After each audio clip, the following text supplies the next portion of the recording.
বৃষ্টি ভেজা ওয়েদারে আমাদের বাড়িতে আজকে হতে চলেছে ডিম কারি আর বিভিন্ন রকমের শাক ভাজা। তাই জন্য মা বাছছিল শাক আর লাল শাক আরও বিভিন্ন রকমের শাক, আর এদিকে মা কুমড়োর ঘন্ট করছিল আর আমি একটু বৃষ্টির ওয়েদারের মজা নিয়ে খাচ্ছিলাম ঘুগনি মুড়ি। আর এই শাকটার নাম হচ্ছে চড়ুইটুঙি শাক।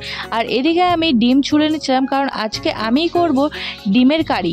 আর এদিকে তাই জন্য আলুগুলো আমি ভালো করে থেতো করে নিচ্ছিলাম, কারণ হচ্ছে তরকারিটা সুন্দর হবে তাই, আর থেতো করতে হবে না রান্না করার সময়, তাই জন্য হাত দিয়ে করে নিচ্ছিলাম।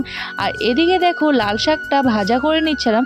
আর লাল শাকে কিন্তু একটু উষুন থেতো করে দিলে বেশ কিন্তু সুন্দর লাগে খেতে, তাই জন্য দিচ্ছিলাম। আর এদিকে আমি চান করার পরে খেতে বসে গেছিলাম। দেখো এদিকে চড়ুইটুঙির শাক, এদিকে লাল শাক আর ডিমের কারি আর একটা লেবু নিয়ে খাচ্ছিলাম।